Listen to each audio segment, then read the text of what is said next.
ahead of APC's national convention on Saturday, which is, of course, tomorrow. Yeah, exactly. Yes. Well, we'll find out exactly what is going on there, what are preparations right now on ground to, see that that convention that has actually been shifted a couple of times, a number of times, will hold eventually. Holds eventually tomorrow. Yeah, there has been convergence of party members in Abuja all the while. But the chairmanship of the party is one thing all eyes are on to know who is going to. But with developments now, a lot of people actually believe that that's already a done deal. A done deal. If you see the way New Telegraph puts it, Oshomole as APC chair. Oshomole is APC chair. Exactly. Yes. So with this, it looks like it's a done deal already. Yeah. All right. But all eyes are on Eagle Square, Abuja, on how things are going to be tomorrow. Joining us from Abuja is an APC member, Duro Meseko. He is joining us from our Abuja studio. Good morning. It's good to have you join us, Duro.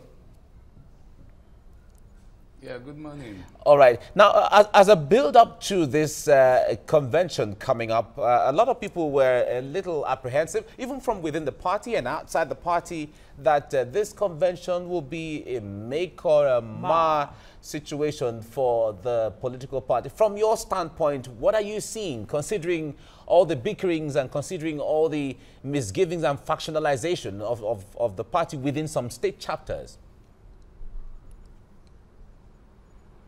Well, from my standpoint of view, I can see that the party will come out stronger for this.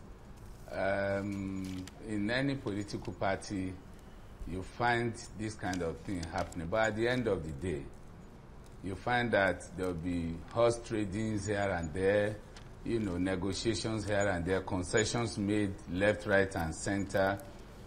For instance, in the case of Comrade Adams Oshiomhole, you find out that, you just told us now that, owing to horse trading here and there, consensus and all that, he has emerged unopposed.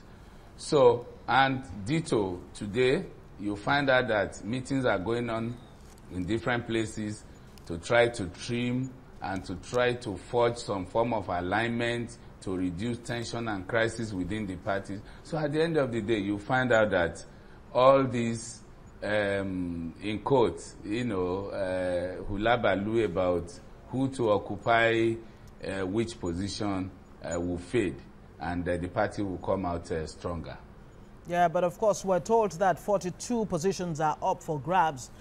20 positions in the National Working Committee will return unopposed. Yet there are 3 words that stand out in this whole pre-convention affair. The issue of consensus, there is endorsement, there is affirmation. Which one exactly is going to carry the day at the end of the day? And which one would you say really will stand the APC in good stead to move forward towards 2019? Yeah, thank you very much. Going forward, I think consensus will carry the day at the end of the day.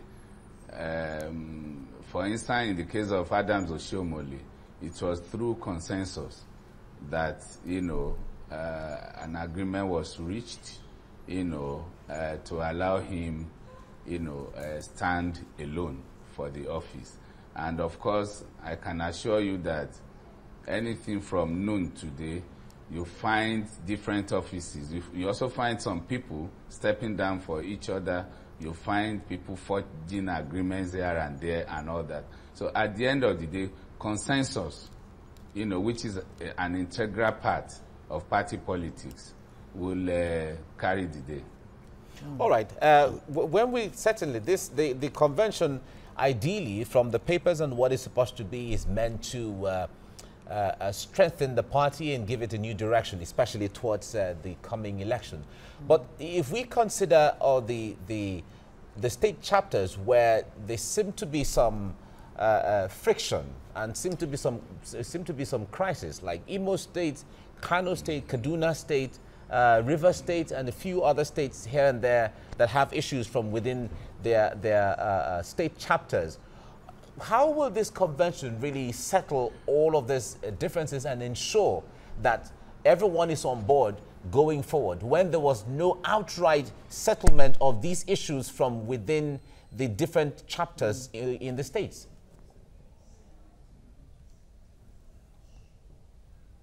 Okay, on that one,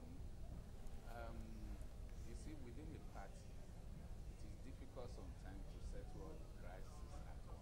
There's no one fell swoop solution. Unfortunately, we lost audio there, but we'll try to fix it as quickly as possible.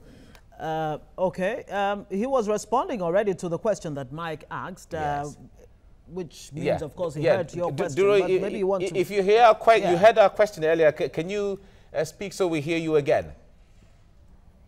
Well, I said on the question that you asked, you see that there's no one fell swoop solution. There's no one fell swoop solution, to a crisis. In some of these states that you mentioned, I'm aware that, for instance, there are some where there are court injunctions, barring some delegates from coming. But in most of those states, statutory delegates, will come, and they will cast their vote. Only the ad hoc delegates that, the court injunction are really affected. So, but I can assure you, for instance, the incoming national chairman, Comrade Adams Oshiomhole, has said that one of the first major tasks that he will do, immediately he assumes office, is to unify the party, bring people together, heal old wounds, and so on and so forth. So, I assure you that at the end of the day, the party, like I said earlier, will come up from that. Of course, opposition has been criticizing the seeming, emergence, if you like, of an Oshiomhole as the APC national chairman. A lot of people have said what Oshiomhole brings to the table, his hard-nosed, very pragmatic, hands-on campaign, ability or capability and all of that. But some, on the other hand, say that this same positive traits may just be Oshiomhole's undoing. What do you think? Because some say he's a man of his own mind. How easy is it going to be based on what John Odige Oyegun, the outgoing national chairman, had to or experienced in the course of his chairmanship of the party? Exactly the unique selling point that the party, has been looking for. You find out that the leader of the party, President Muhammadu Buhari, is a no-nonsense person. Ditto Comrade Adams Oshiomhole. The major problem with us as a nation is indiscipline in various aspects of our life. So when you find somebody who is a disciplinarian, somebody who, says it as it is, somebody who stands by his word, I think it is a quality that we must applaud. And for APC to go for that kind of person or personality as the national chairman shows that APC really means business. All right. One other issue that... Let me ask you this question, Duro. One other issue that a lot of people have been banding here, and there is the issue of unity list. Although in the conventions, Abike Dabiri, one of the organizers, was trying to make it clear that if you see any unity list, is not from the party. But sometimes these things come up because, like they say, 1 hour in politics or 1 day in politics, anything can happen. It's a long time for things to happen. So would it be surprising to see a unity list eventually coming different from what others are going to know about? No, well, I can assure you I'm an aspirant. I'm running for National Publicity Secretary. And yesterday, the chairman of Convention Committee, the governor of Jigawa State, Governor Badaru, still addressed us and said that we're going to the field, for contest. Nobody has talked about any unity list anywhere, you know. So, in fact, they had collected the names of our agents, and they told us how the ballot boxes would be arranged and all that. So the party is a democratic party. So the issue of unity list is neither here nor there. I don't think there will be anything like unity list.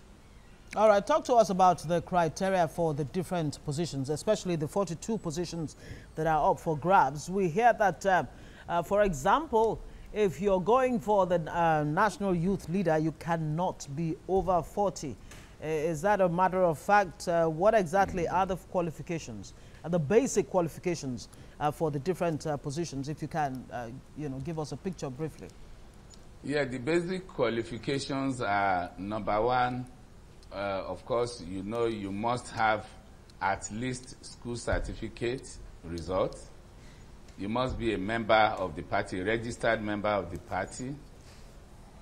You must be a financial, member of the party. At least you must have been paying your dues, and of course also, the age factor in the area of the national youth leader that you mentioned.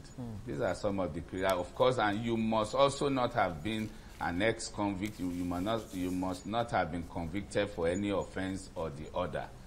Once you cross this Rubicon, then you are fit to go for any of the positions. There's a very strong Rubicon that seems to stand in the way, and that is the cost, the prohibitive cost of nomination forms.